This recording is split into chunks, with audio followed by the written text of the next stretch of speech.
live streaming this, I believe. So there may be others that are on that platform. And if you want to ask a question, you have to do it through the question and answers button, not the chat, because we just had some logistical issues with trying to get to everyone. So if you'll just focus on the Q and A's there, and we'll try to rip through them as fast as we can. Um, a couple of really good updates that I wanted to share with everyone. We have been chomping at the bit for the best part of what, 9 months now, in trying to, in hoping that the DEA is going to move on the recommendation that was submitted by the FDA back on July 29th of 2025.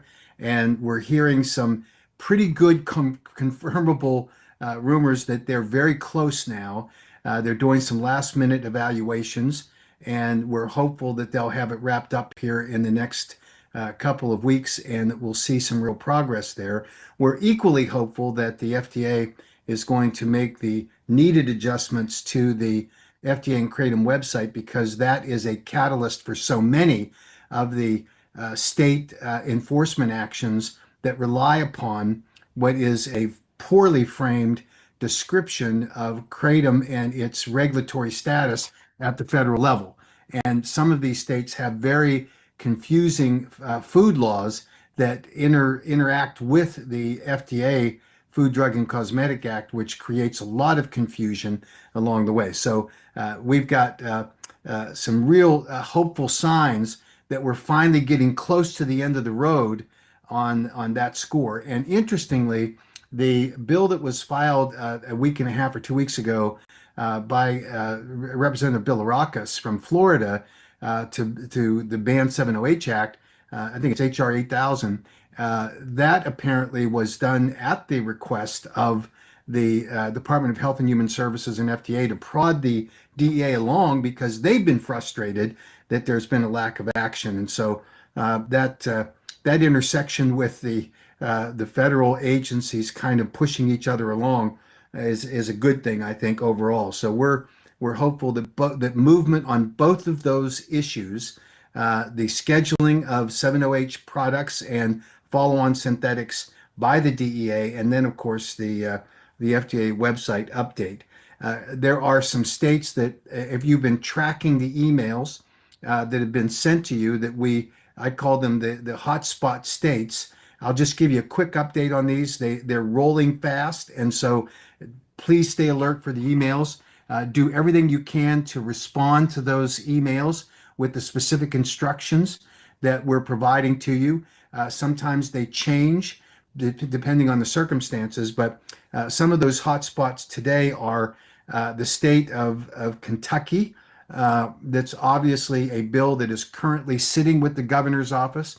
I think that you have a request that you submit emails to the governor's office and phone calls. We encourage you to do that, because the ban on kratom was inserted in the last day of the session in Kentucky, and it was put into what's called a revenue bill and sent over. It's a must-pass bill. Not a single public comment, no public hearings, nothing. They just slipped it in, and we're told it was done at the request of some substance abuse programs and perhaps some law enforcement people. But we need to have your voice heard by the governor, because he has some authority that he could veto this, even with a line item veto. We're hopeful that that applies in this particular circumstance. Some confusion on that score, but we're hopeful that that's the case.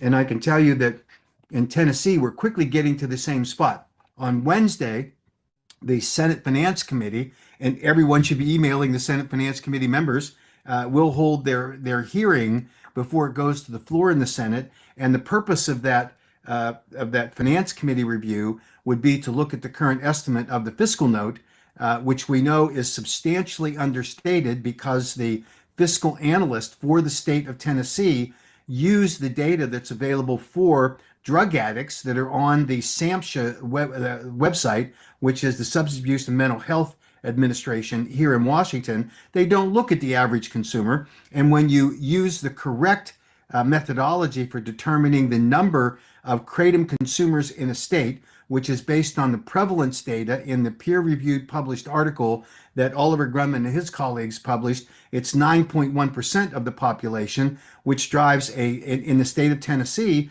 instead of having 38,000 kratom consumers, which we know is way underestimated, you actually have a population of 518,000. And that, of course, implicates sales tax revenue, the cost of incarceration from a ban bill, the cost of mental health services and substance abuse services, which could top $1 billion.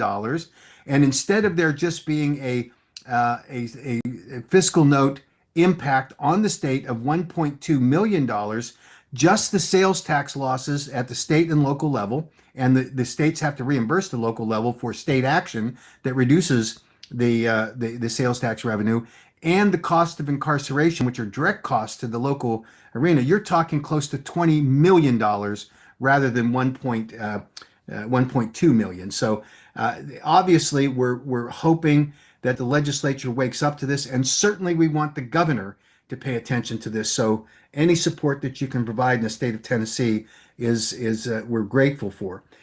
We also have a similar situation in the state of Kansas, where the bill has gone to the governor. The governor is sensitive to the issue about the fiscal impact, but more importantly, about the access that kratom consumers have to natural leaf kratom products, which are currently banned, rather than just focusing on the synthetics and the 7-OH products. So that's something that's of substantial concern, and we need your help there. And this list goes on. In the state of Iowa, we are focusing on the Senate right now for advocacy outreach. We think the Senate is far more interested in the appeals of the advocates than the House was. And so we think that's an important thing for us to be doing as well. We have some other states that are in play here. South Carolina, we had a fabulous turnout of advocates that showed up. Advocates do show up when there's proper notice giving. They have time to schedule getting there. Advocates do show up because they believe in it, contrary to what some people are saying in the kratom community. And while there are challenges always associated with being able to get to a public hearing at the state legislature, including travel costs and distances and all of that, it is far better, higher participation level than what some people are claiming in the kratom community. And you can stay tuned on some of those issues as well. But obviously, South Carolina, we had a great outcome there. Now, the vote that was taken by the committee is not indicative of where we're going to be at the end on that process. In the state of Missouri, we're in a standoff with the 7-OH people, but the Missouri Attorney General announced that she's taking on the 7-OH people, so it provides a window for us to let the Attorney General do the kind of enforcement action that's necessary to protect consumers from these chemically manipulated and chemically engineered opioids that call themselves 7-OH and unfortunately often call themselves kratom, which of course they're not. We have a hearing coming up on Wednesday in New Hampshire. That one is targeted specifically to 7-OH products and synthetic products. We have a review of a bill that's coming up in Delaware, and it's right now a regulation bill. We're working with the sponsor to tweak some of it. She has borrowed from some of the older versions of the KCPA that we've learned a little bit about, so we're hopeful that she'll be interested in revising that. So those are some of the hot spots of the states that we're dealing with right now. I know that there are others that we need to pay attention to. And for example, it's not always legislation. In the state of Nevada, we got notice about a Board of Pharmacy hearing that will be held on the 16th of April, where they're going to have a work session on whether or not metrogenine should be considered a Schedule I substance. This will be the third go-around with the Board of Pharmacy in the state of Nevada. The current governor of Nevada is a Republican who vetoed our strengthened KCPA bill, and in his veto message made it clear that he believes that kratom itself is dangerous, and that's of course inconsistent with what the FDA has found. So we've got a very high hill to climb in Nevada. We're preparing for that work session, and we'll give advice on what we think depending on the reaction from the Board of Pharmacy staff as to whether we can get a panel of experts and then look to the actual hearing when they authorize a hearing on banning kratom that will look for a really high level of consumer participation. But stay tuned on that one because we're watching it closely and we've got some work to do there. In the state of Rhode Island, on April the 1st, Rhode Island's ban on kratom was repealed. We have been encouraging the vendors to register and to sell products in the state of Rhode Island. It is a tough thing because the regulations are pretty tough, but it was in our discussions with the governor when he signed this bill. It was understood that this would be a year of experimentation about what things work and what do not, and we'll be able to go back in a year and make advocate for some changes that we know are going to have to be made.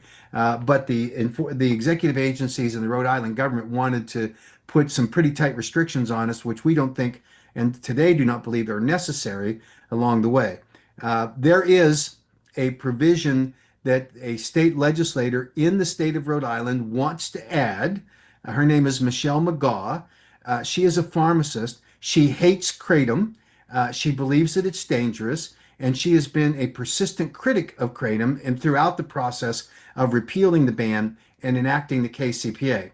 This year, prior to April 1st, when this law took effect to repeal the ban, she had already put in legislation that would have required a retailer to install a cabinet where under lock and key, that was the only way that you could sell kratom products. And of course, that adds further to the stigma of purchasing a kratom product. It adds expenses to the retailer, constructively giving us a ban along the way. And so everything that she can do in order to interfere with the commerce of kratom for consumers who would benefit from it, she's all in on doing. She's not.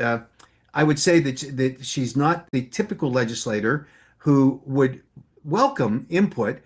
When the hearing was held last year, prior to the passage of the KCPA that repealed the existing ban, she was very animated in the hearing and had made the claim that there's not enough evidence on kratom to justify repealing the ban, and she made the same assertion this year.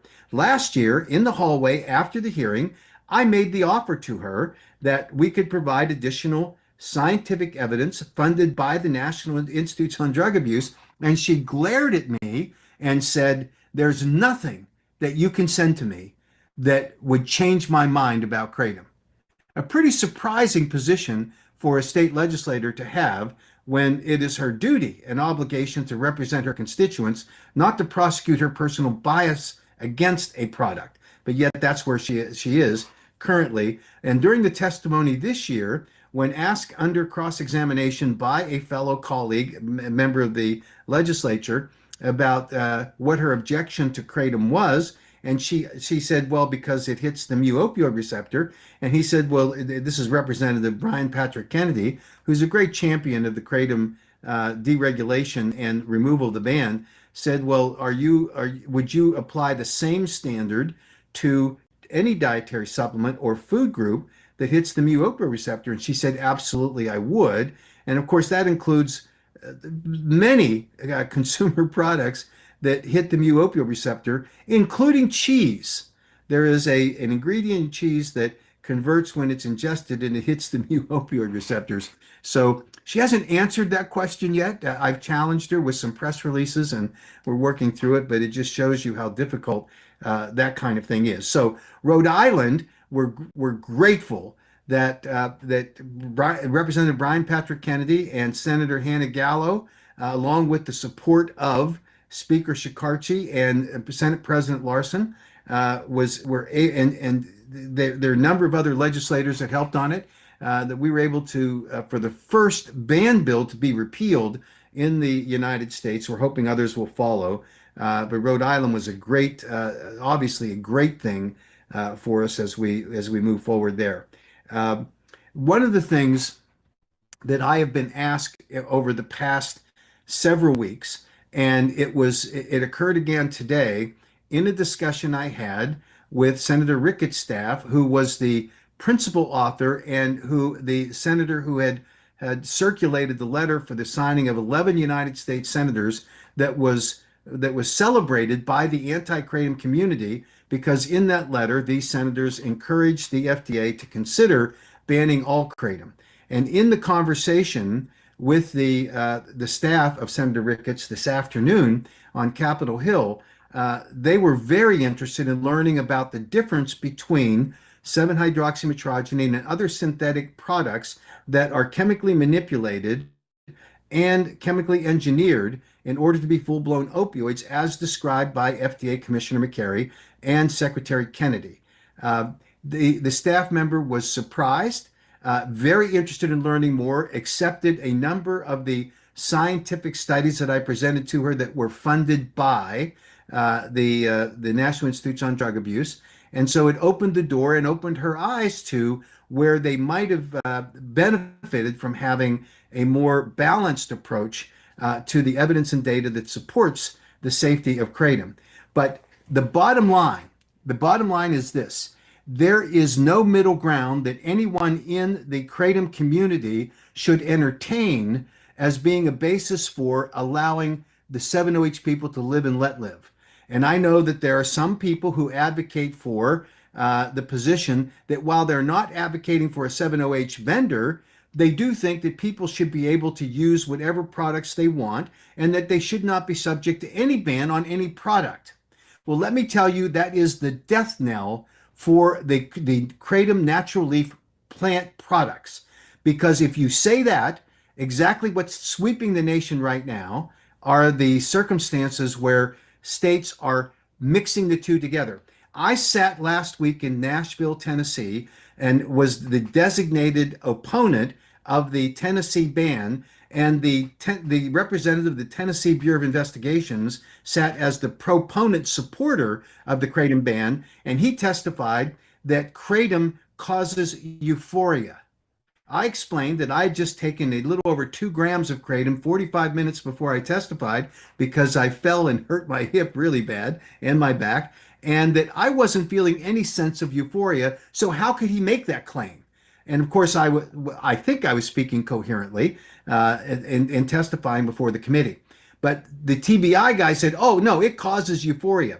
He then went on to add one example after another of the dangers of kratom. He said, you cannot tell the difference between kratom and 7-OH.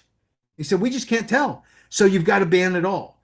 And the only reason that there has to be a difference between natural kratom leaf products and 7-OH products is because 7-OH products entered the marketplace in 2024 or mid 2025, calling themselves kratom, confusing every law enforcement officer, confusing coroners and medical examiners, confusing substance abuse clinics, confusing the poison control centers because they couldn't tell the difference. And it was only, for example, when the poison control centers in March of last year finally woke up to the reality that there was a difference, that they entered into a separate category. So when people call in, they see that the reports are either 7-OH or a synthetic versus natural leaf kratom. They haven't quite gotten everybody to do it the right way because they continue to have misstatements about the levels of kratom and 7-OH.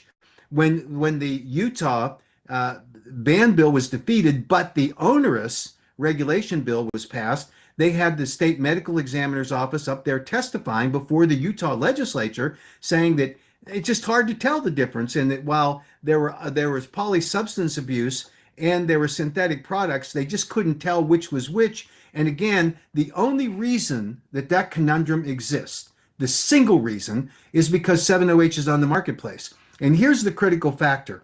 Should 7-OH be there? It's not about whether or not you say, oh, well, it's okay for people, take this very libertarian view that people should be able to use whatever they want, and you certainly shouldn't have a ban on any substance.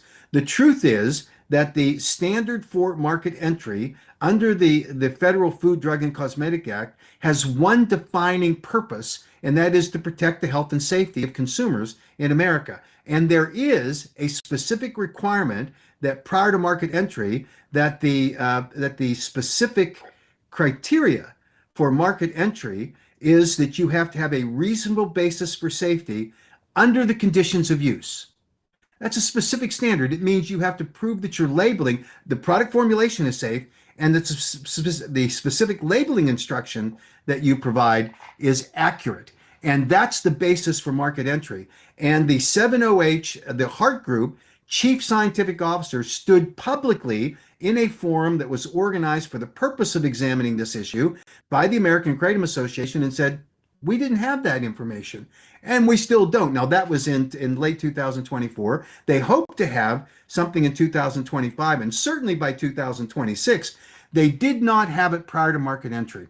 And the other problem is that if you look at the marketing that's being done by the 70H people, you don't hear them saying, oh, you can use 70H as a replacement for a cup of coffee, which 1/3 of Kratom consumers do in America. You don't hear them saying, well, you could take 7-OH at a little higher dose and you're going to feel relief of the symptoms of a little bit of anxiety, which another third of the American kratom consumers use. What you hear is that 7-OH people market their products solely on the basis of the therapeutic benefits that come for the management of acute and chronic pain. And that is why they are recommending that the only place that you should be able to buy kratom products today, this is the 7-OH people advocating for this, is in a 21 plus store, meaning that the only people that can get into a store that is selling these kratom products are people that are over 21.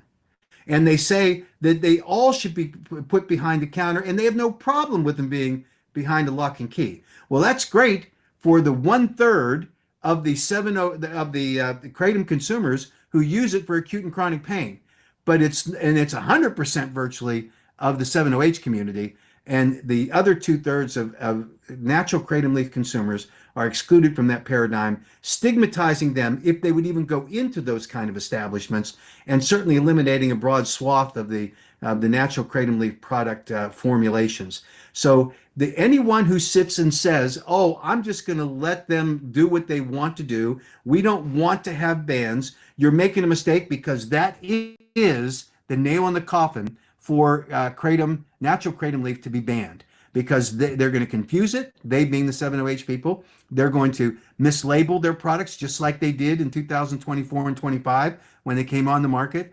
They're going to actually say, as Vince Sanders did in testimony before the Rhode Island House of Representatives, when he recommended that the safe serving size of 7-OH products is 28 milligrams.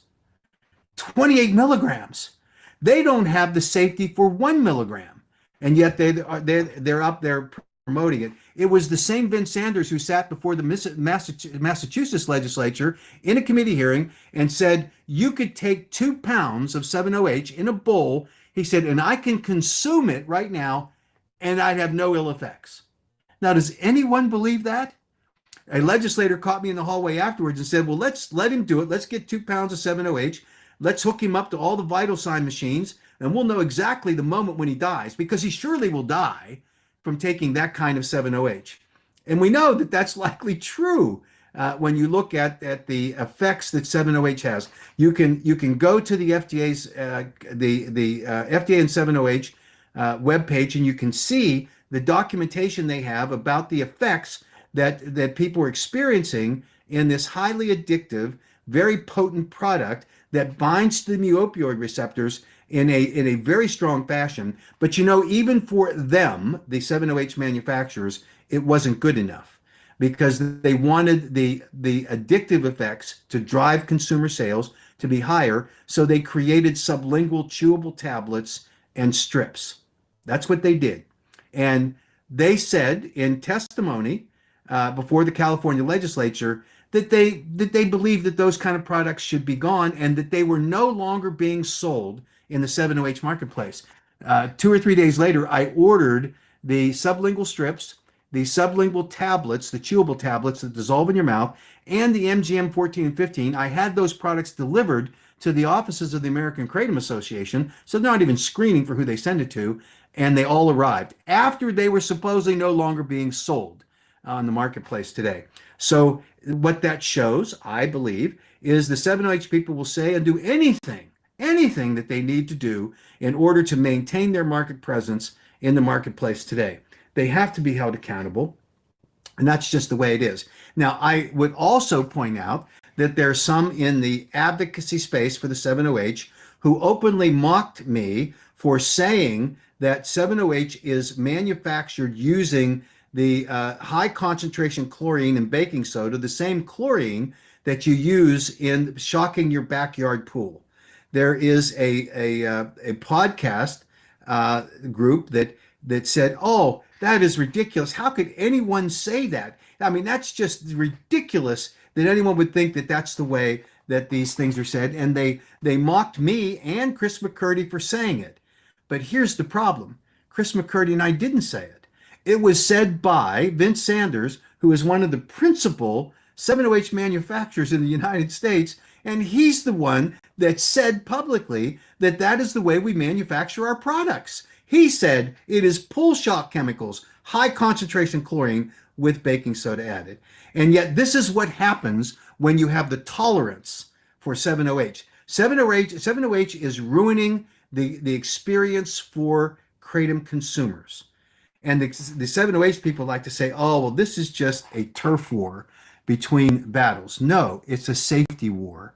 And the safety war is protecting the average kratom, the pure leaf kratom consumers versus those that are taking a highly concentrated, chemically manipulated, and products that are engineered to deliver the opioid effects because they are, as Commissioner McCary said, a full-blown opioid.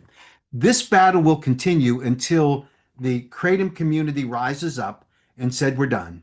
We were duped in 2024 and 25 with a whole range of products that called themselves kratom that were actually heavily synthesized or semi-synthesized 7OH products. And they continued to manipulate and deceive the consumers until they finally got caught. And then they said, oh, well, now we can start calling them 7OH. And there's all kinds of names that are being scheduled used now. And then, of course, they've gone to the pseudodoxils and the MGM 1516. And now I understand there's a lot of other variants in between, all of which, all of which are dangerous products that have been documented by the FDA as being unsafe products and that consumers should not be exposed to. And that's why we're seeing all of these ban bills because of that manipulation of the marketplace.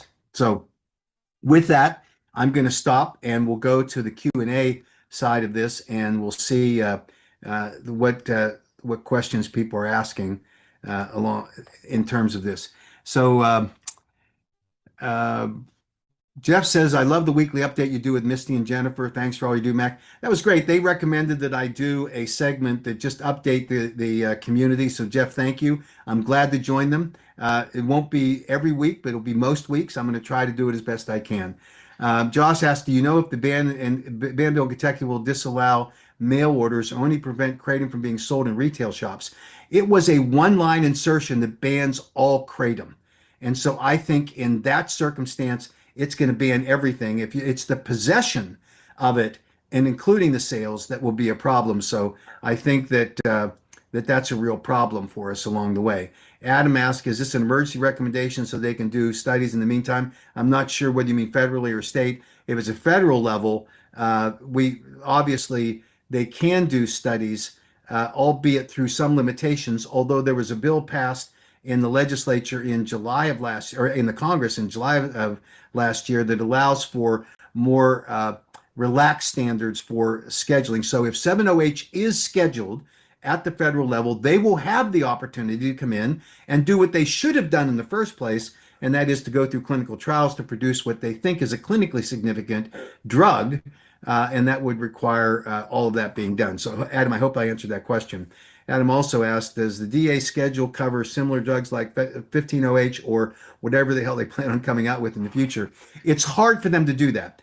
And in fact, I think the delay by the DEA in looking at this is attributable to the very fact that the FDA was unable to provide the kind of evidence and data that's required in order to document scheduling. So the DEA would have to allow for some coverage of additional synthetic products in some fashion, but it probably won't cover all the really bad ones that are out there. But at least we'll have a more educated public while the DEA wrestles with that and does additional scheduling on those products themselves. So I think that's the right answer to that one, Adam. But thank you for the question.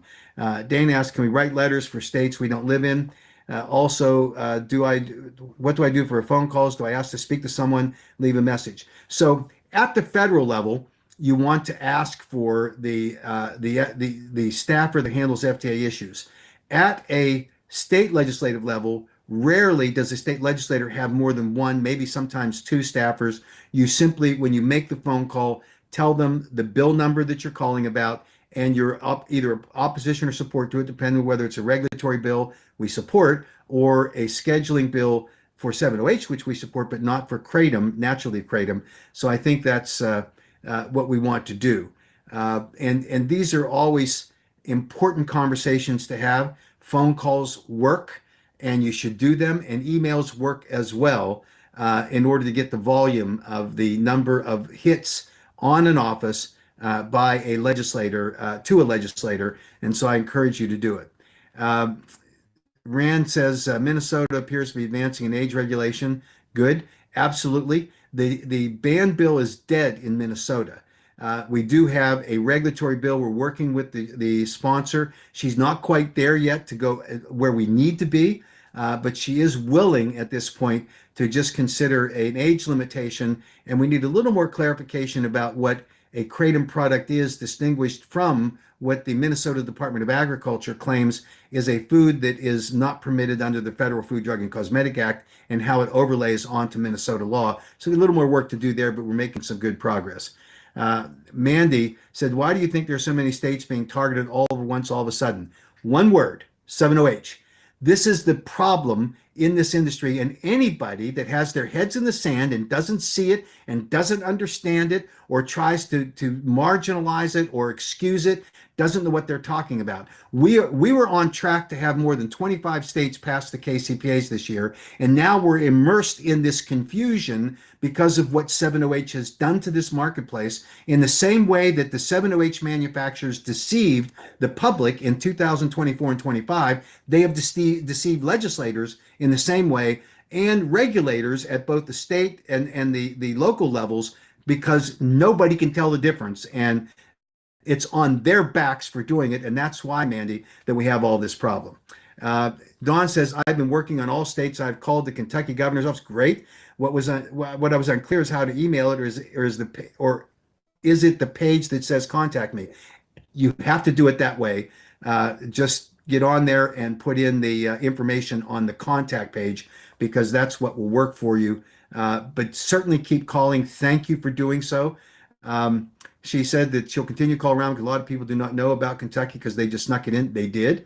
And snuck it in, and one out of all the businesses knew this was happening. I'm calling and emailing for every state that needs help, but I'm trying to keep it all I need to do to keep it straight. Thank you.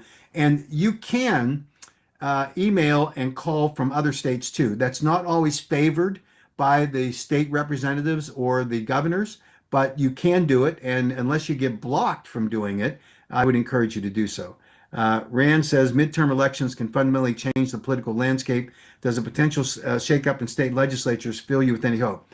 No, only because of this. Kratom is not the most important, probably not on the top 20 issues that anyone's going to deal with. Now, it does become important once a bill is filed and it starts to move through, but it's not necessarily going to be a significant campaign issue in midterm elections. Now, the exception will be if it becomes an issue of controversy where perhaps a legislator in a previous legislative session who's an incumbent is challenged by someone that's running against them and they don't like the position they took on kratom. So obviously that might be the outlier, but I don't think it has a lot of legs in terms of making a fundamental change in the political landscape. But I would hope so. But again, it's just not the most important issue in terms of the priority of issues. Typically, midterm election electorates are concerned about their pocketbooks, and kratom's just not on that particular landscape right now. Nick says, any updates with California? has a hearing been scheduled in the Senate committee for AB 1088? The Assemblywoman Baines sent a letter to the FDA and to the governor. We're working on with the governor's office and trying to help him moderate the issue about kratom so he understands it better. The Department of Public Health in California has poisoned the well there, and they've made him believe. And guess what? The governor's office in California, the staffer told me, well, we have to get rid of this synthesized stuff. Yeah, 7-OH. That's our problem. And unfortunately, we're going to have to continue to fight uphill on all of these issues going forward. Rand says Minnesota again, an age regulation sponsor mentioned that they want to work through 2026 to tighten up regulations on kratom. Do you get the sense this pertains to 7-OH? No, that their lobbyists have been with the Minnesota legislature. The 7-OH lobbyists are in every state. They have money that's unbelievable, and they're making our lives miserable because we can't match them on dollars. But where we beat them soundly is on the science and the evidence. And so we're sharing it as best we can. We rely upon advocates to do this, to help us. It's critically important that you jump into the fray and do that for us. The Minnesota sponsor that I'm talking to on our bill really doesn't have an appetite to expand the regulatory framework. She just wants to get the age bill done and then look at the regulatory bill next year. Rand says, as far as the federal kratom regulation, I'm aware of Mark Pocan and Cory Booker being longtime allies. Are we in touch with the folks on a similar cloud to prepare? We are immersed in what I think is a final resolution on how the language can be addressed in the context of the DSHEA Act, the Dietary Supplement Health and Education Act. It's not going to be something that the dietary supplement industry likes, and so we may have to just bite the bullet and take what we get on that. And we're going to be in there fighting. But Cory Booker and Mark Pocan have been great advocates for us. We're going to run into a little bit of resistance with respect to the 7-OH provisions, but I think that once we are able to explain it to them and give them the data about the safety factors, I think they'll be fine. We'll see how that goes. Brian says, I attended a Judiciary Committee hearing in South Carolina last week and was very proud of the large turnout of passionate kratom advocates. What's next in the legislative process in South Carolina? We're going to go through a couple of other steps that includes a hearing on the other body in the South Carolina legislature. There may be another committee hearing. There'll be a full committee hearing on the House side. I completely agree with your assessment that it was a fabulous turnout. The messages were powerful. And despite the outcome, which is not always indicative of what the legislators actually believe, but because of the back and forth and people coming in and out of the meeting, they moved it to the next level of committees. But I think we'll have a better luck there. I believe we'll have a better luck there. Michael says, it doesn't seem like our state and town lawmakers share the same opinion as Nora Volko about availability in gas stations despite age gating. I know they don't. The stigma is permanently stained. Is there any talk of regulation to only have kratom sold in 21 plus older establishments such as sleazy smoke shops, which seems to be like the only shop alternative? It just seems like with all the major heat, you'd think everyone would go back to online business only.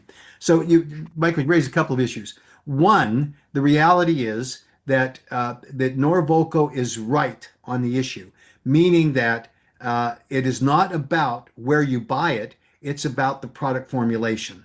So if you have a product that is properly regulated, that the formulation is limited under the regulations that are offered in that state, as long as they're formulated properly, they're tested, and that they're labeled properly and age gated, it doesn't matter. And if you trust a convenience store to sell cigarettes, which has a much higher risk profile for safety of a consumer product, or alcohol, then you can trust the natural kratom leaf products. You shouldn't be able to trust 7-OH, not because it shouldn't be regulated in the same way, but because it's a dangerous opioid. It is engineered, chemically manipulated and deliberately engineered to be an opioid and have those effects. And that's what we're struggling with right now.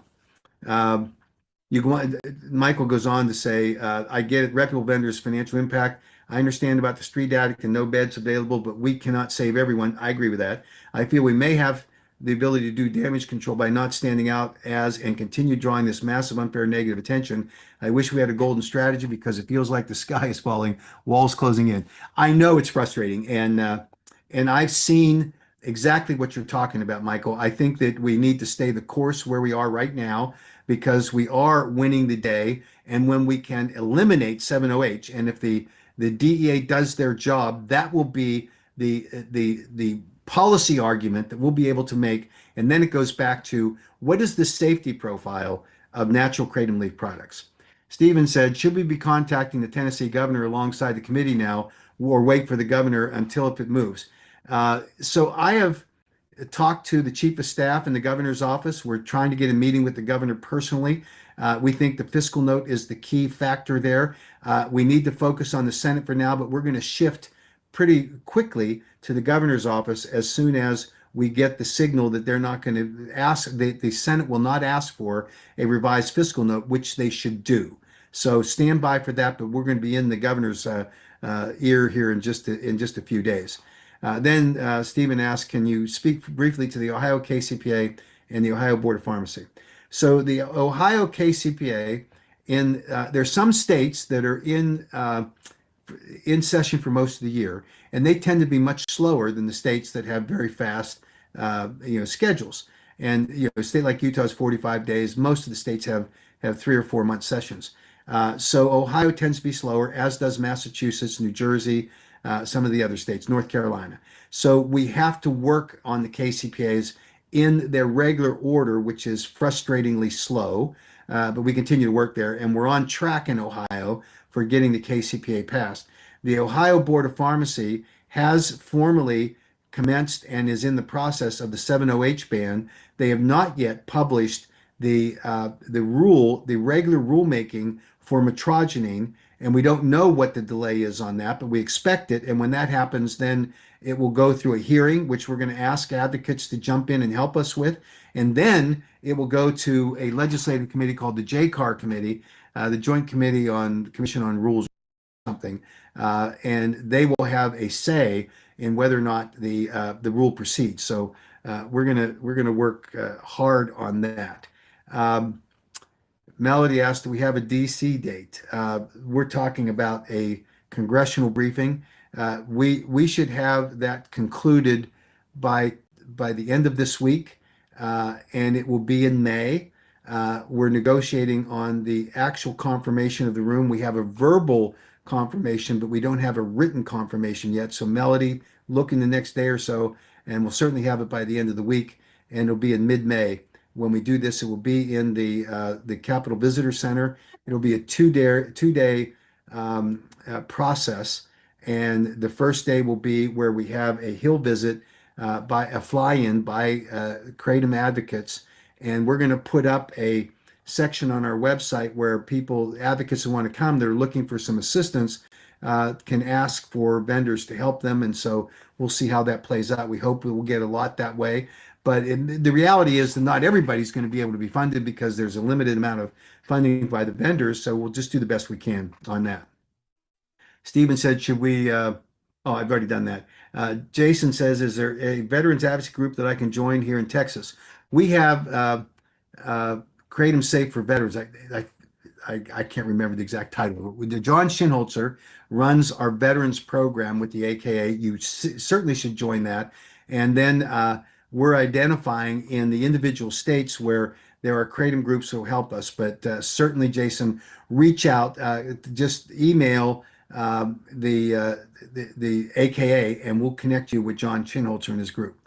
Um, I think I've already answered, Paul, I've answered the meeting in DC. Brian says, what is the status of the bill brought by U.S. Congressman Ricketts? Ricketts did not bring a bill. He wrote a letter.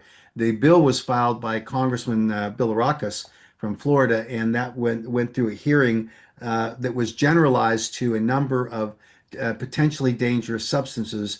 And we think the effects on the DEA will be substantial to kind of prod them to action. We hope that's the case, but it'll otherwise go through the natural order. So a number of hearings and then up for votes in the House and then move over to the Senate. John says, any info on the action plan on Scranton, Pennsylvania? I just did an interview with a reporter just about an hour ago on Scranton. Obviously, bad information.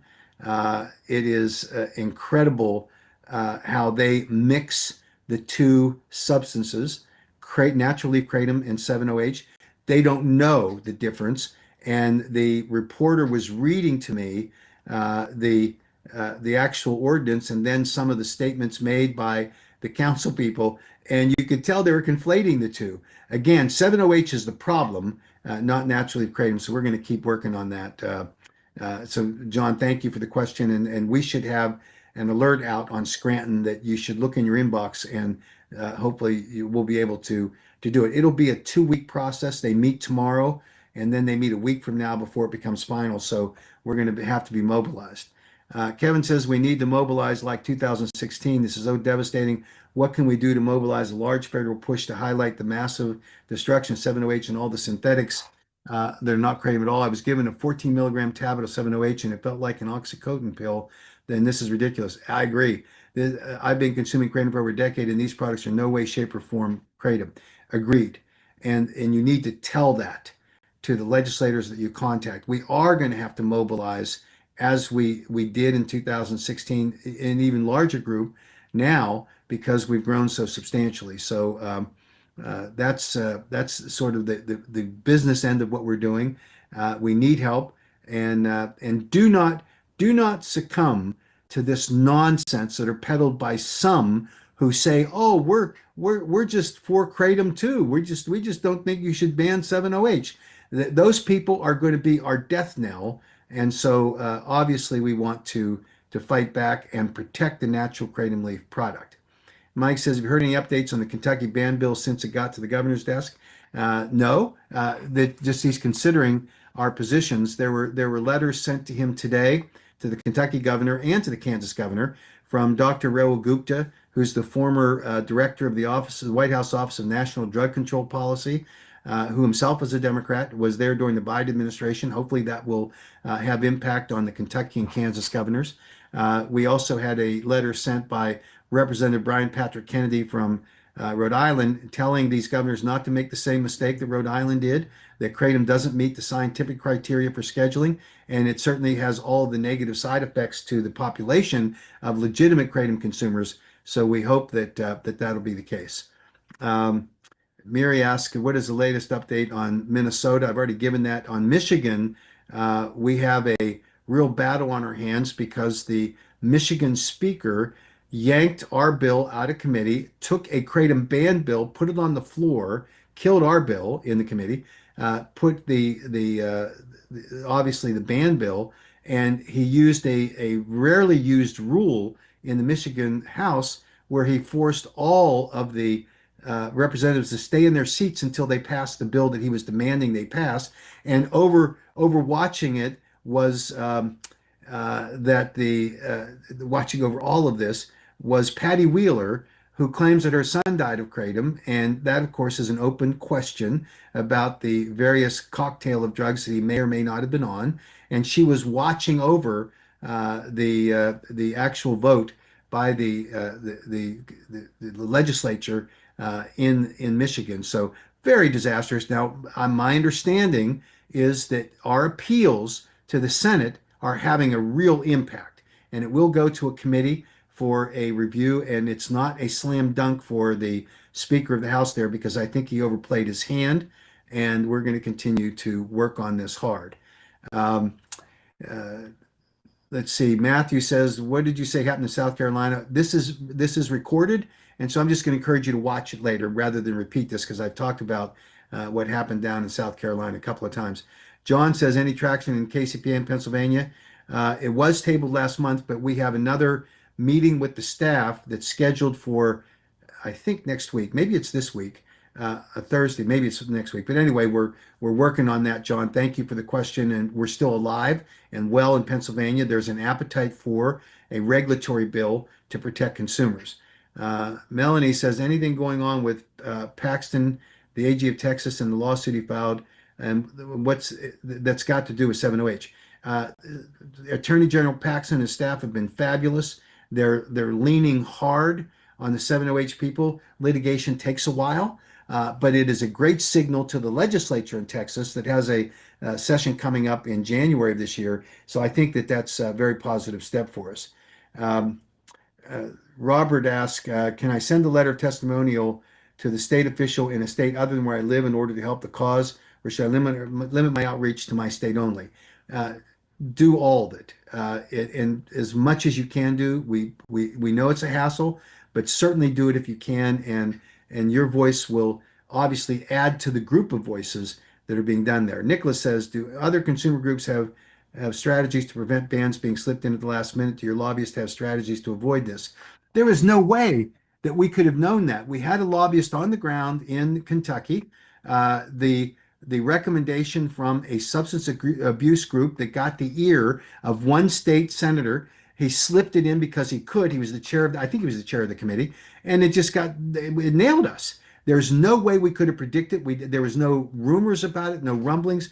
We wish that we had a more perfected system. But what should have happened in Kentucky is they should have had a hearing, and they should have done what the legislative process is supposed to do. And I think this is a powerful argument to the Kentucky governor. Not one hearing, not one public comment, and you had this snuck in at the last minute. So hopefully that'll be done as we go forward.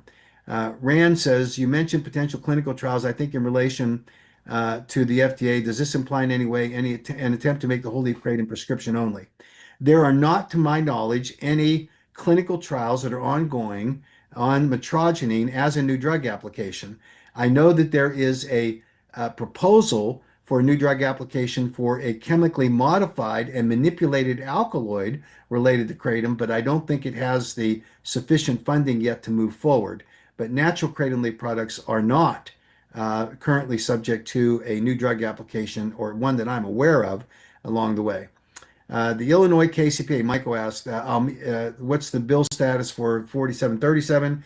We're having a discussion about the various bills. We have reconciled the differences between the Global Kratom Coalition bill and the AKA's bill, and we're now working together on that. And so I think that we're going to be able to work on this. But then Michael says something that's very important. Even with KCPA enacted states, they're going to come back and ban years later, claiming there's problems. But it seems it's because they never enforce the law. Both things are true. The anti-kratom community is going to always be pushing hard in order to ban kratom. And so we're not safe just because we get a KCPA passed, but it certainly helps. And so we're going to be vigilant in this. So I think that's important, that we continue this fight and we continue to articulate that the KCPA needs to be funded. And then in the federal legislation, we are very much hoping that we are going to be able, in the federal legislation, to preempt these state laws, because that's really the only clear way to have a consistent enforcement policy along the way. Adam says, what do you say if a lawmaker at aid responds back and asks you where you live? Tell them where you live. If you're a vendor, tell them that you sell into that state. If you are a consumer, just tell them straight up. But you know people, you work with advocates every day in that state, which is true. So I think that's the way to do it. Stephen asked, how often is it productive to call email a legislator? Should we do it every so often or only one time? Does it backfire? It backfires if you do it yourself more than one time. Doesn't backfire if there are 500 or 1,000 or 10,000, as long as they're individualized along the way. James asked, any updates on the Illinois case? I just answered that. Or did Hart sufficiently muddy the waters there? The Hart group has certainly muddied the waters there, but we're fighting through it as we go forward. Jordan asked, do you even think NIDA will ever try and intervene in any states that are trying to ban kratom? No, not their role. They're loath to do something like that. They are a scientific agency. They are not a lobbying agency. The only basis that they might be willing to consider is that if they make a statement that is misinterpreted, they might change the statement, but they're not going to do advocacy outreach. Misty asked, is there a DC flying date? I've already answered that. We're looking a couple days and we'll have it confirmed, hopefully tomorrow, but if not, the next day. David asked, is the problem 7-H and also Big Pharma and their lobbyists? Actually, I think our problem is with the 7OH manufacturers and less so with the pharma lobbyists. 7OH is a bigger threat to the pharma industry as kratom is, only more so. So I think that right now our problem is the 7OH community and not so much the pharma people, my opinion. Mary asked, I also have a petition for plain leaf kratom going around called HB 5537, goes too far, stop Minneapolis Kratom Band. Can I please get an endorsement for this petition from you? Send it to me and I'll look at it. And we can do that. We'll see if we can do that. But I'm inclined to do it. We'll see. Kevin says, I've had the pleasure to meet and lobby alongside you in a local county band in my state years ago, and I can't thank you. Oh, that's very kind. I'm not going to read this. Um, uh, would the lead scientist from the University of Florida, Dr. McCurdy, if I remember correctly, be willing to lobby for our natural leaf? It's not an appropriate role for Dr. McCurdy to be lobbying for the natural leaf. He can state accurately and concisely what the scientific evidence is that supports the difference between natural leaf kratom products. And certainly he was a co-author on the study done by the FDA dose finding study. So he can talk about that, he can describe it, but he's not appropriately going to be a lobbyist advocating for any specific bill. So I think that's the bottom line on that. Rand says, I'll put you on the spot. What has you optimistic about our marketplace and community going forward into 2027? Um, the advocates. I just believe in it, and I think that we really do have a vibrant community, despite what some critics say. And I think that once we sort out this 7OH issue, hopefully done by the DEA, then I think we're going to have a smoother runway for us to get into federal legislation along the way. Elliot says, thanks for all you do. Curious, is Mike Lawler from New York one of the politicians in favor of the federal KCPA? Feels like I heard somewhere he can't find any info. We've talked to his office, to his staff. They have not bitten yet, but we also don't have a current federal KCPA, and that'll be the real test for us. Once we get that done, then we can go to a lot of these representatives' offices, and we'll need your help to do that. But Lawler, I think, in the discussions we've had with the staff, has been very open to this. And I know that our lobbyist in New York, David Carlucci, has been very helpful in that score too. Erica says, my elderly parents depend on natural kratom. I don't know what would happen to them if they didn't have it. Thank you. I hear that over and over and over again. And I'm an elderly guy and I depend on it. So I feel the pain. Jordan says, I leave for Thailand May 21st. I hope the dates work out for me. It will be me and my wife coming to Thailand. Great. Thailand, I was just there a couple of months ago. They're making significant advances. They're making significant progress on regulating it appropriately over there in terms of the harvesting and the processing. I think that's fabulous. Nick says, with the DA scheduling 7 to 8, will this clear up the situation in California with the health department's ban on natural leaf kratom? I think that the FDA changing their website is more important than the DEA, although it'll help with the DEA. I'm confident we're going to get to a resolution eventually. My understanding is the FDA is coming more our way on changing the language in the FDA and Kratom webpage, which has been a source of real consternation for us and confusion at the state level. Matt says, any word on what's happening in Michigan? I think I've answered that. Michigan, the Senate bill, I think, is going to give us a chance to really defeat that ban that was passed by the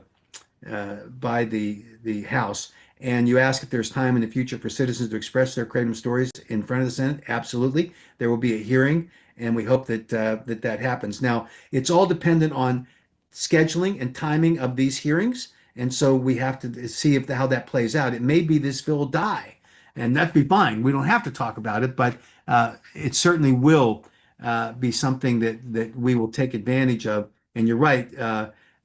We need to show a force, and thank you for your having the time and resources to help us on this kind of thing. Melanie, I think you've asked about the Paxton AG. I've already answered that. Dana says, are there any Kentucky specific groups I can join? You can join our group and we can point you in the right direction there along the way. Misty asked, is there anything popping off in North Carolina? The answer to that is that they are in a delay. Now they're in the budget process, but we are working behind the scenes, really pushing hard on getting the North Carolina across the finish line with our bill. But I think we're doing okay there. Rand asked, will federal KCPI unravel any state bans, or is the hope that just the states will feel pressure and adjust? We would like to have, if we can get it, a federal preemption on all state laws. And that would help us. That's more difficult to do at a federal level because the states kick back. But it may be, given the patchwork of confusion, that the legislature, the Congress would see it that way. So I'm hoping that's the case. Um, Ron asked, can we not sue these kratom danger awareness people for putting out their lies and misinformation? Uh, I thought it was a fantastic action taken by Feel Free to sue the state of Utah on because of the false information that they relied upon. And I'm not sure I'm characterizing it completely correctly, but they're suing them about the legislation which is passed. And so I think that's a great first step. But I think we need to call out these people. I don't think that we can sue someone for expressing their First Amendment opinions about something. They certainly need to be held accountable for the accuracy of what they say. And you're right. I believe, in my opinion, they're putting out lots of lies and misinformation. So we're going to keep fighting there. Not sure that we can go so far as to sue them or if that's profitable. Dawn says, how do we go about the states that think they banned 708 in the tablets and the name changed to an energy tablet so they cannot accurately get numbers still for the natural kratom because apparently they do not know it's still out there in the states that banned 708? This is an enforcement issue. It's real. We are working in, for example, in the state of Arizona right now to strengthen the existing KCPA to do exactly that. It's going to be a state by state approach. I think as there's more definition around the fact that 708 is a synthetic and chemically manipulated semi-synthetic product, that will get more enforcement actions along the way. Elliot says, how do you feel this current climate compares to 2016? Also, does anyone know what happened to the Kratom subreddit? I don't know that answer. That's where I get a lot of info and notice it's been down. I don't know about the subreddit. I can tell you that this is different than 2016 because we have a lot more advocates, albeit a different mix of advocates.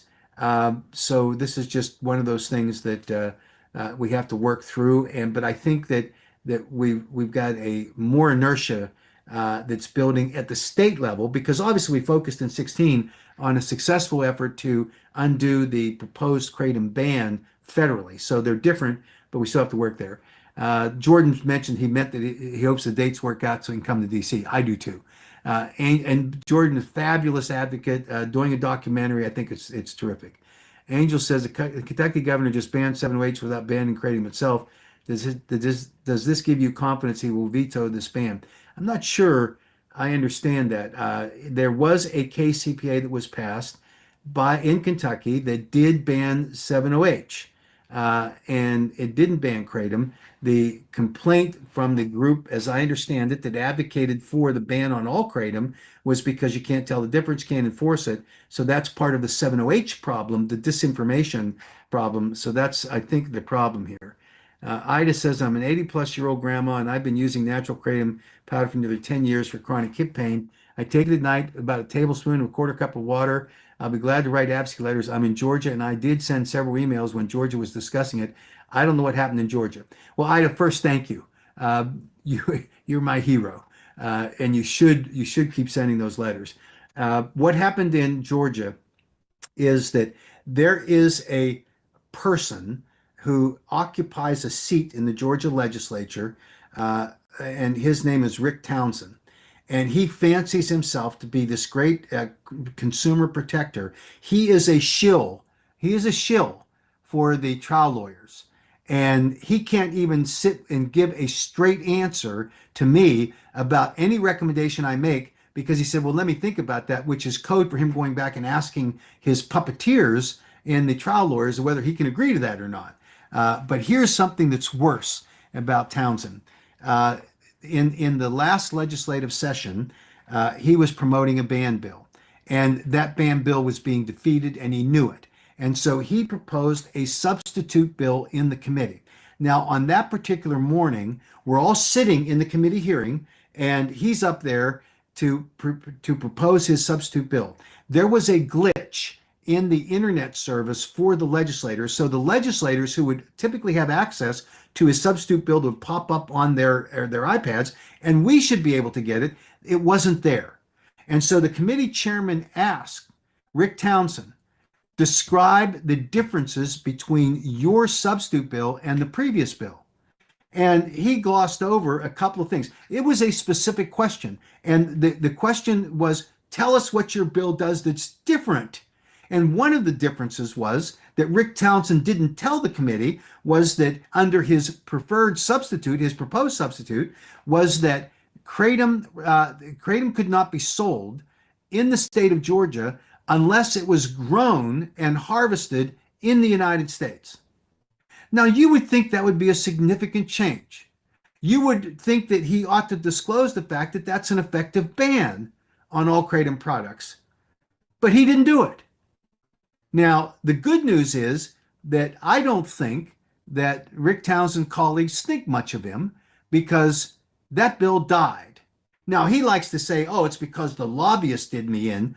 I think it's because of his deception, because we certainly alerted the committee chairman that he didn't tell the truth about this. And while I would like to give people the benefit of the doubt, even dumb legislators, I served in the legislature myself. I did some dumb things when I was in the legislature in the state of Utah 50 years ago.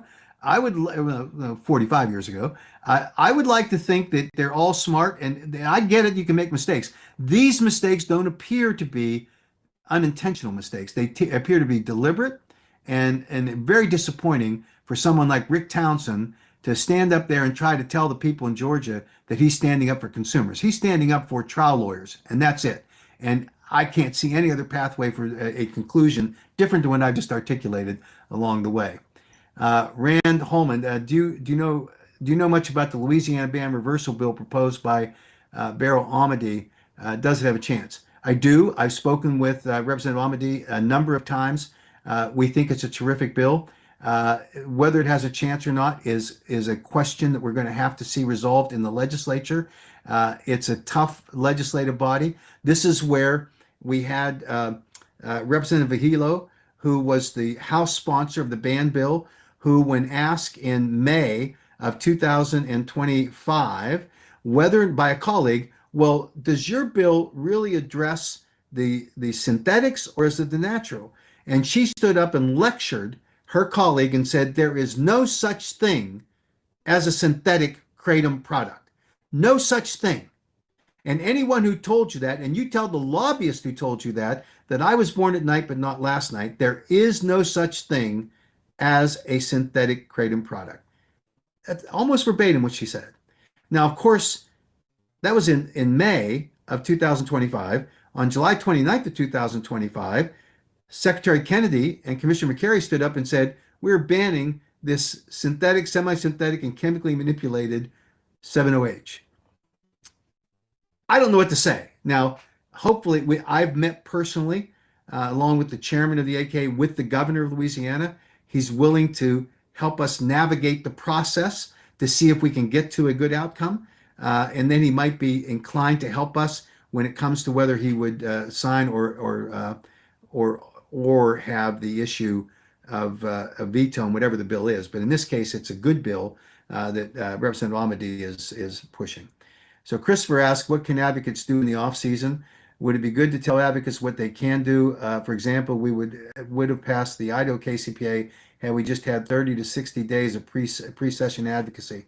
So first, Chris Diotis is the owner of Happy Hippo. He is a consummate consumer advocate as well as a vendor advocate. He blocked the ban with his team of advocates there in Idaho. It did a fabulous job because the police chiefs were out to ban it. They had this claim of a death that was allegedly associated with kratom, which turned out to be highly suspect, if not completely untrue. But for Chris's efforts, we would have had a ban bill in Idaho. So thank you to Chris. In answer to the question, we should take advantage in the off season for every legislature to develop a strategy to go and talk to them. There's less pressure when your state representative or state senator is working in their districts, working their everyday job. Most state legislators are not full time.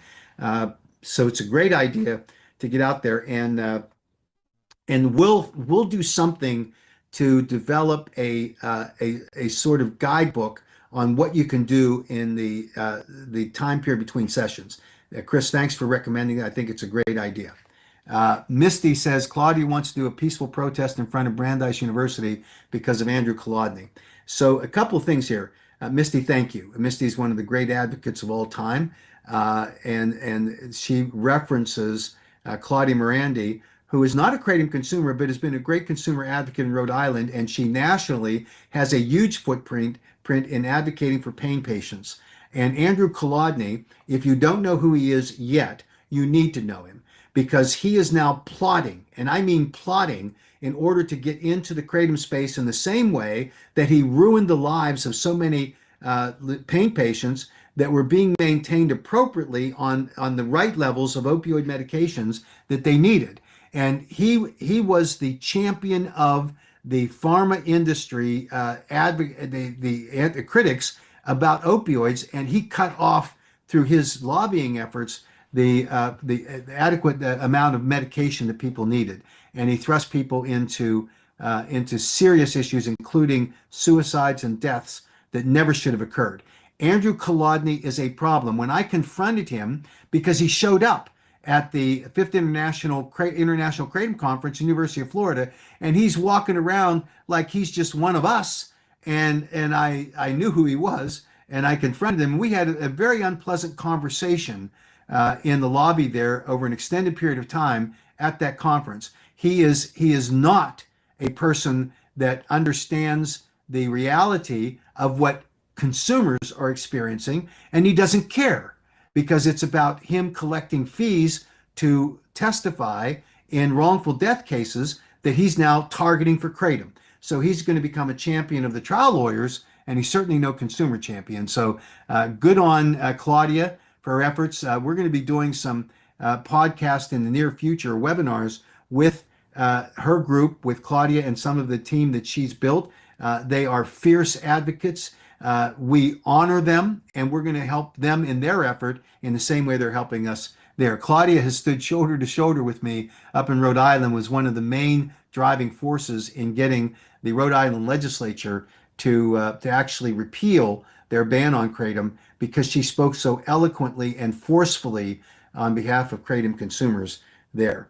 Uh, Michael says, I keep hearing states say it's too hard to regulate, or they claim they don't have the resources to examine or differentiate the alkaloid level concentration of leaf versus pure 7-OH. It's frustrating to hear the guys say TBI is incapable of testing. Where do you go with this? Well, I've exposed him. I've sent letters to all the committee members indicating that not only was his answer false when he said that we don't have the testing equipment, there are multiple agencies in the state of Tennessee that have the requisite testing equipment. What they may not have is the kratom method that needs to be installed in the software section of it's an update into that machinery. He did not tell the truth. This is a top law enforcement agency in the state of Tennessee who was not being truthful about what the circumstances were with respect to the testing capability of Tennessee law enforcement agencies. And so that's just something that we're going to have to fight on a case-by-case basis, call them out when it's necessary. And I'm doing it, and we'll continue to do it as we go forward here. Let's see. Adam says, is there any way for us to get the NMI under control? What's the NMI, Adam? I'm sorry, I'm brain dead on NMI. The acute metrozine toxicity thing is a major problem. Um, Somebody tell me what NMI means. See, I'm stumped.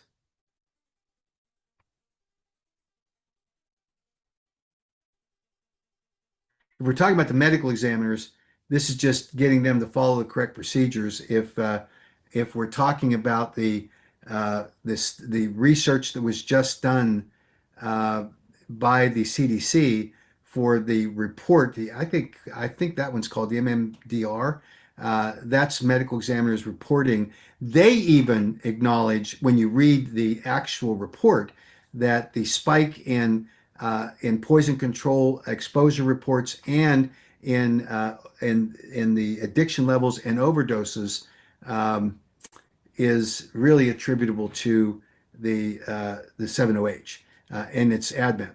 And Adam says, okay, NMS Labs.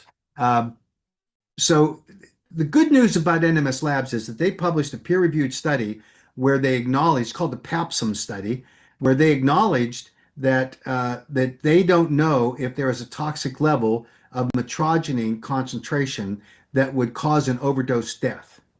What they do say is that anything at 1,000 nanograms per milliliter that shows up in the bloodstream of a decedent is a cause for concern. That's fine. And as long as the medical examiners view that in context, that will be fine. But unfortunately, you have medical examiners that get on a call with their National Medical Examiners Association, and someone says, "Oh, watch out for kratom." And that person that's telling them to watch out for kratom doesn't make the distinguishing difference between 7-OH and kratom, then they're going to be watching out for kratom. And that's a problem. But NMS Labs has actually been fairly responsible in this, although I think that they should look more closely at the results of what's going on, and then be able to evaluate in context exactly what the toxic level of kratom is. If there isn't one, say that definitively, and the 1,000 nanograms per milliliter probably needs to be adjusted. Now, I'll tell you that the NMS lab expert told me that his concern is that 7-OH is so unstable that depending on when the autopsy is done, it's possible that it has literally washed out of the bloodstream. So what you'll have is a very low level of metrogene, which is not unstable, and they'll see the death, and instead of 1,000 nanograms per milliliter, maybe medical examiners and coroners will be misled into thinking, oh, well, there's nothing else in their system, it's only metrogene, and it's at 400 nanograms per milliliter. And so maybe that number will come down, not because of the truth of the matter, but because of the instability of 7-OH, in terms of the way it is evaluated in postmortem toxicology screens. So big concern for us, and it's worthy of some additional discussion along the way. So we're just going to have to keep fighting on that. Chris, and I think this is our last question. In the Senate hearings, which do you find more impactful, testimony from statistical experts or from individual consumers? While one provides data and structure, the other provides personal narrative and emotional resonance. This is a great question. My opinion doesn't mean much because to one senator, the emotional tug that comes with a consumer that says, kratom changed my life, saved my life, those are powerful. Now, my opinion is that when that constituent is from the district of the senator or the representative, it makes a lot more difference, because what I have seen consistently is that where we see kratom ban bills pop up, it's been because there is a constituent that lives in the district of the sponsor of the ban bill. That was true in CJ's law in New Jersey. It was true in Tennessee right now, where you've got the Matthew Davenport law. It was true in Idaho. So I think that it's a cross-cutting issue, and we need to have the data. Data is important, and for the broad strokes, being able to produce data that contradicts the claims that are made by a family about the death of a loved one. I can tell you that the Matthew Davenport law, as much as it was drawn from the data that was provided in an autopsy report, when you looked at the autopsy report, this kid, I'm talking about the Tennessee death, this kid had a toxic level of Benadryl in his system, had a very low level. I think it was 800 nanograms per milliliter, below the level of concern identified by NMS Labs. So that's our conundrum. And yet you'll have a mother who will swear on a Bible that, oh, it was kratom that did my kid in, because that's popular, because it gives Esther Helton, whatever her name is, the sponsor, some talking point to yell about, it's not accurate, and it's really astoundingly um, undocumented. So I can't answer the question as specifically as I would like, but I think it works both ways. But a local uh, constituent who's had a positive experience with Kratom will have a dramatic impact on that legislator, and certainly that'll help. But when one legislator stands up and says, "I got this kid in a constituent of mine whose kid died of Kratom," then that impacts everyone. That's where you have to have the data that comes in behind and says, "No, that's not accurate," and hopefully we'll win the day. And we have won the day on most of this. I'll say this again, and I'm going to emphasize it as much as one can emphasize it. Anyone who believes that we wouldn't be at 25 or more states this year with the Kratom Consumer Protection Act, but for the 70H, is wrong. And anyone who believes that they can have this wishy-washy, oh, I just don't want anything to be banned, and I'm going to live and let live, and I can let anybody use whatever they want, then that's working against the natural plant being preserved in the marketplace and consumer access being protected, because that's the basis that the 70H people are trying to sell their nonsense. And those advocates that are advocating for that there's no middle ground. You can't be on both sides of this issue. And anyone who suggests that you can doesn't understand the political landscape nor the policy landscape that impacts the ability for a kratom consumer to have access to natural kratom leaf products that are safely formulated and properly labeled, because it won't matter, because you've got law enforcement people saying, I can't tell the difference. You've got medical examiners saying, I can't tell the difference. And you've got these crazy advocates who out there trying to act like, oh, we're just trying to be what's right for everybody. Look behind those statements. I'm going to do a video maybe later tonight, but maybe tomorrow, where we talk more about the 70H Gals podcast. It was deeply disappointing to me because of the way that, on a couple of levels, one about the way they excused the 70H entry into the marketplace, and then unfortunately the accusation that was made about the fierceness of the advocates in the United States on kratom, because every day there are experiences that contradict the nonsense that was promoted by a group called the BAE. I can tell you that it wasn't true, is not true, and I can tell you that BAE representative who said that the kratom advocacy community was not doing its job, and pointed her finger and said, "You get off your butts."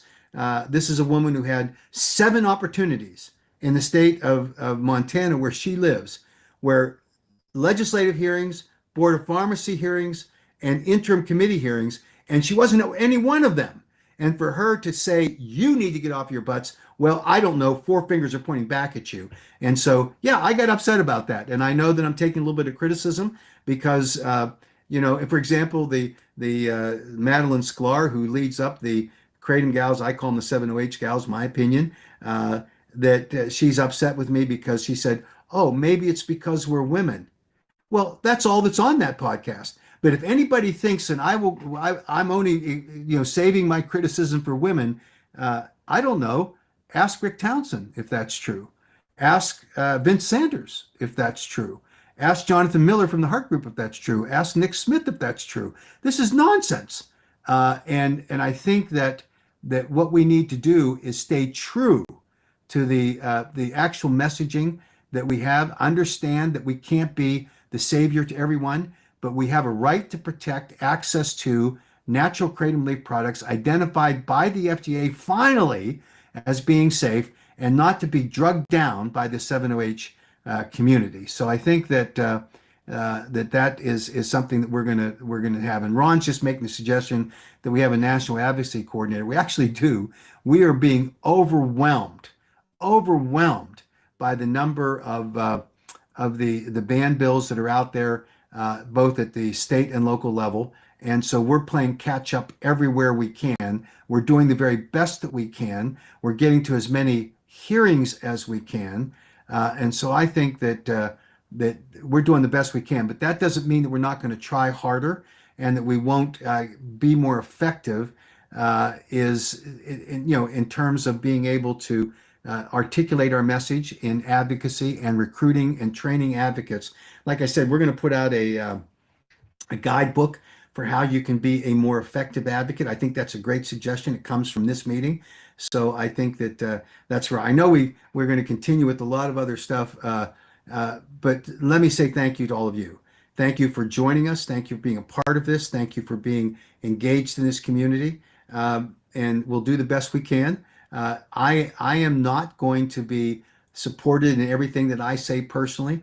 I had an extended phone call today from an advocate in Texas who was infuriated with me, and unfortunately the phone cut off, and I didn't have his phone number to call back, and I don't know whether that was intentional or not, but it was a spirited conversation. But he was essentially saying that I was just going after the 7OH people unnecessarily, and that I ought to shut my mouth on those kind of things, and then accusing me of being this corrupt person for being this lobbyist. And it is true. I'm a lobbyist. I'm required to register in the federal government and in the states when I show up in some of the states where I show up to advocate. I'm also a consumer and an advocate, and I try to wear those hats where it's appropriate. I don't hide from it. He said, "Well, yeah, but you also get paid by the AK to lobby." That's true. I do. Uh, and I hope that the value that I'm providing to the AK is one that will deliver results. And I told this individual, I said, the board can fire me at any time. They have that right to do so. And of course, he didn't agree with that. So anyway, we can have legitimate areas of disagreement, but we ought to come together on one thing, and that is that we ought to take steps in order to protect the access to natural leaf kratom products, and that we ought to fight against anything that intrudes on that space and gets in the way and ends up in the condition we're currently in of fighting bans that are initiated solely because of the confusion that was introduced by 7OH and other synthetic products along the way. So there we said it.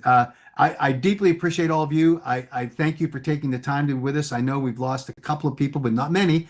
And so thank you for staying in for the duration. And we're grateful for all that you do. We appreciate it. Thanks so much.